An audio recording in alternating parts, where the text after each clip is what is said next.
Assalamualaikum warahmatullahi wabarakatuh, kawan-kawan sahabat CPNS 2021. Kembali lagi kita. Dalam video kali ini kita akan membahas tentang materi bela negara. Nah, apa itu bela negara? Kita simak terus videonya.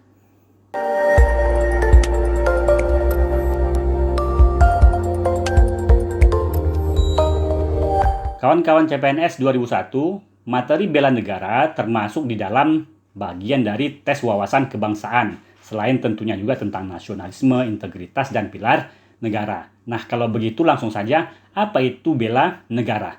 Nah, berdasarkan modul yang dibuat oleh Lembaga Administrasi Negara, bela negara adalah sebuah tekad, sikap, dan perilaku serta tindakan warga negara, baik secara perseorangan maupun kolektif, dalam menjaga kedaulatan negara, keutuhan wilayah, dan keselamatan bangsa dan negara yang dijiwai oleh kecintaannya kepada Negara Kesatuan Republik Indonesia yang berdasarkan Pancasila dan Undang-Undang Dasar Republik Indonesia tahun 1945 dalam menjamin kelangsungan hidup bangsa Indonesia dan negara dari berbagai ancaman. Nah, itulah dia definisi dari bela negara. Namun tentu saja bela negara ini bukanlah sekedar rumusan definisi. Di sana terdapat nilai-nilai. Lalu apa nilai-nilai yang terkandung dalam bela negara? Berdasarkan Undang-Undang Nomor 23 Tahun 2019 Pasal 7 Ayat 3, bahwa nilai dasar bela negara itu meliputi yang pertama, cinta tanah air, sadar berbangsa dan bernegara, setia pada Pancasila sebagai ideologi negara, rela berkorban untuk bangsa dan negara, dan kemampuan awal bela negara. Nah, itulah dia nilai dasar dari bela negara. Dan setiap nilai dasar bela negara ini juga memiliki indikator-indikator. Nah, jadi bela negara ada nilai-nilai dasarnya. Dan setiap nilai dasar ini memiliki indikator-indikator tersendiri. Yang pertama, indikator cinta tanah air. Nah, apa saja indikator yang meliputi nilai dasar cinta tanah air? Indikatornya yaitu A. Menjaga tanah dan perkarangan serta seluruh ruang wilayah Indonesia. B. Jiwa dan raganya bangga sebagai bangsa Indonesia. C. Jiwa patriotisme terhadap bangsa dan negaranya. D. Menjaga nama baik bangsa dan negara. E. Memberikan kontribusi pada kemajuan bangsa dan negara. F. Bangga menggunakan hasil produk bangsa Indonesia. Nah, inilah indikator dari cinta tanah air. Nah, kemudian yang kedua adalah indikator sadar berbangsa dan bernegara. Nah, ditunjukkan adanya sikap A. Berpartisipasi aktif dalam organisasi kemasyarakatan, profesi maupun politik. B. Menjalankan hak dan kewajibannya sebagai warga negara sesuai dengan peraturan undang-undang yang berlaku. C. Ikut serta dalam pemilihan umum. D. Berpikir, bersikap, dan berbuat yang terbaik bagi bangsa dan negaranya. E. Berpartisipasi menjaga kedaulatan bangsa dan negara. Nah, kemudian yang ketiga, indikator dari setia pada Pancasila sebagai ideologi bangsa. Nah, ditunjukkan adanya sikap A. Paham nilai-nilai dalam Pancasila. B. Mengamalkan nilai-nilai Pancasila dalam kehidupan sehari-hari. C. Menjadikan Pancasila sebagai pemersatu bangsa dan negara. D. Senantiasa mengembangkan nilai-nilai Pancasila. E. Yakin dan percaya bahwa Pancasila sebagai dasar negara.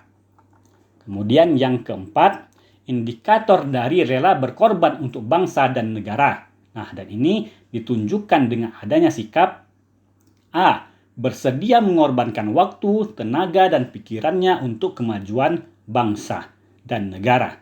B. Siap membela bangsa dan negara dari berbagai macam ancaman. C. Berpartisipasi aktif dalam pembangunan masyarakat bangsa dan negara.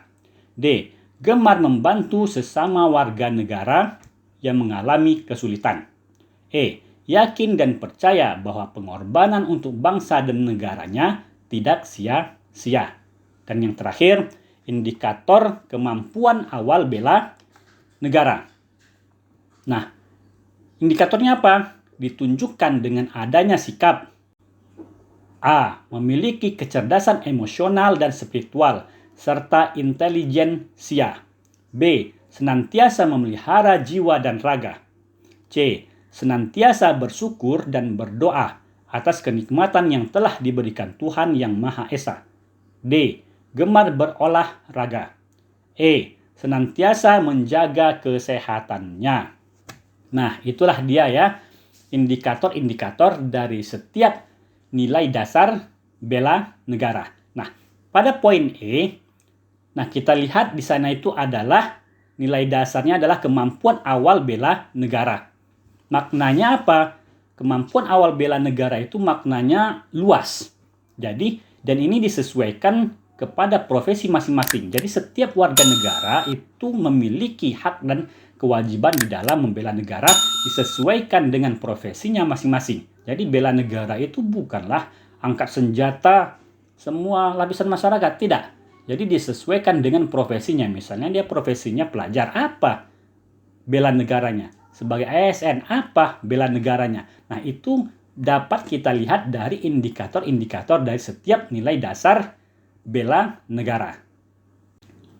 Nah, jadi setiap warga negara itu memiliki hak dan kewajibannya tentu disesuaikan dengan profesinya di masyarakat dalam menjaga keutuhan bangsa, keberdaulatan bangsa dari segala ancaman. Nah, jadi di dalam bela negara ini kata-kata ancaman itulah yang menjadi masyarakat ini harus menjaga kedaulatan bangsa ini dari ancaman. Nah, lalu ancaman itu apa? Maka dijelaskan di dalam modul ancaman itu adalah setiap usaha dan kegiatan baik dari dalam negeri maupun luar negeri yang bertentangan dengan Pancasila dan mengancam atau membahayakan kedaulatan negara, keutuhan wilayah negara kesatuan Republik Indonesia, dan keselamatan segenap bangsa dalam setiap aspek kehidupan, baik aspek ideologi, politik, ekonomi, sosial, dan budaya, maupun aspek pertahanan dan keamanan. Nah, jadi bela negara itu adalah bagaimana sikap masyarakat, sikap setiap rakyat Indonesia ini dalam menghadapi ancaman. Dan ancaman itu adalah luas. Maknanya luas, bukan berarti hanya ancaman militer atau fisik dari pihak asing saja, tapi juga bisa dalam berbentuk ancaman ideologi, ancaman budaya, ancaman ekonomi. Jadi masyarakat itu memiliki hak dan kewajiban dalam bela negara dalam menghadapi setiap ancaman yang dihadapi oleh bangsa Indonesia.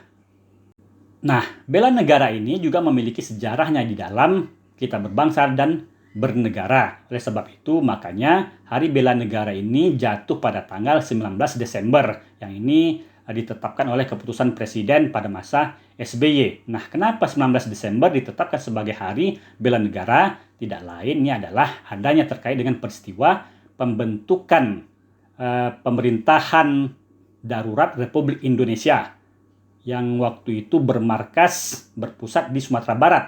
Karena pada waktu itu terjadinya agresi militer Belanda yang kedua, Jogja dikepung, Bung Karno dan Bung Hatta ditangkap. Maka didirikanlah pemerintahan darurat Republik Indonesia yang dipimpin oleh Mr. Sarifuddin Prawira Negara. Nah, itulah latar belakang mengapa 19 Desember dijadikan Hari Bela Negara. Karena pas peristiwa tersebut terjadi 19 Desember 1948. Oke kawan-kawan, CPNS 2001, demikian saja, dan untuk video selanjutnya kita akan mengulas tentang soal-soal bela negara. Tetap semangat, bekerja keras, belajar keras, dan juga tentunya jangan lupa berdoa. Demikian, Assalamualaikum warahmatullahi wabarakatuh.